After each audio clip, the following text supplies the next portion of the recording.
In the heart of summer, when the sun hung high and heavy over the city, 5 friends decided to embark on an adventure unlike any other.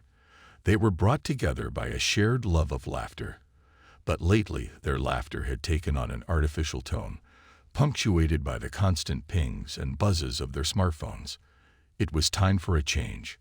Chris, Sarah, Mike, Emily, and Jake had grown weary of their digital tethers, the glowing screens that seemed to hypnotize them into a never-ending cycle of scrolling, liking, and sharing. They yearned for something more, something real. And so, they hatched a plan. A weekend camping trip deep into the heart of a nearby forest, where there would be no cell service, no Wi-Fi, and no excuses to stay plugged in. As the day of departure approached, excitement mingled with anxiety.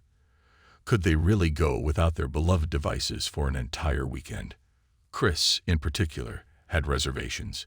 His phone was his lifeline, his connection to a virtual world where he felt safe and in control.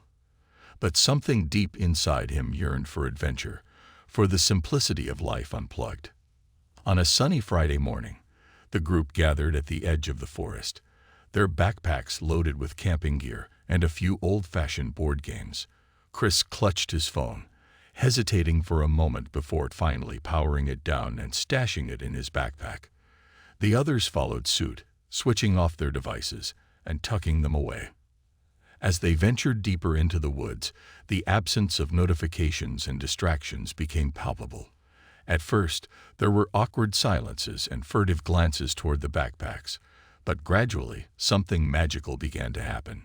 Without the constant pull of social media, the group reconnected with each other and with the natural world around them.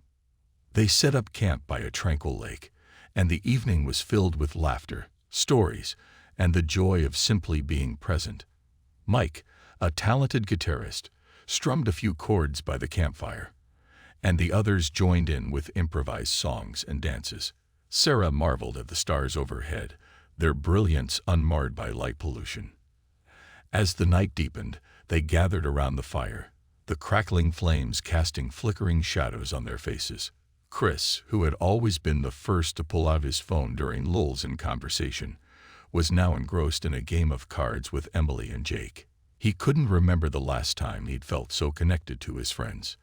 The weekend continued in much the same way, with hikes, swims in the lake, and evenings spent under the stars.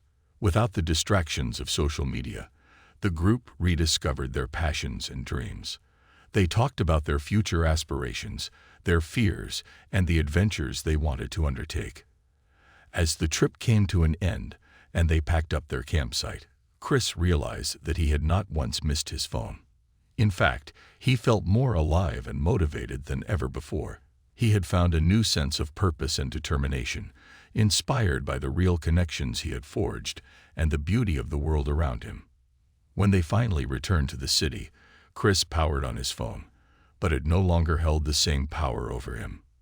He had tasted the freedom of an unplugged life, and he was determined to find a balance between the digital world and the real world. The adventure in the woods had transformed him, and he knew that he could now pursue his dreams with the same vigor he had once reserved for his screen.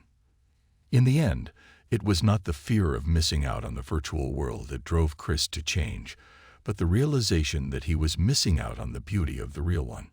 The unplugged adventure had sparked a transformation in him, and he was ready to live his life fully, one real moment at a time.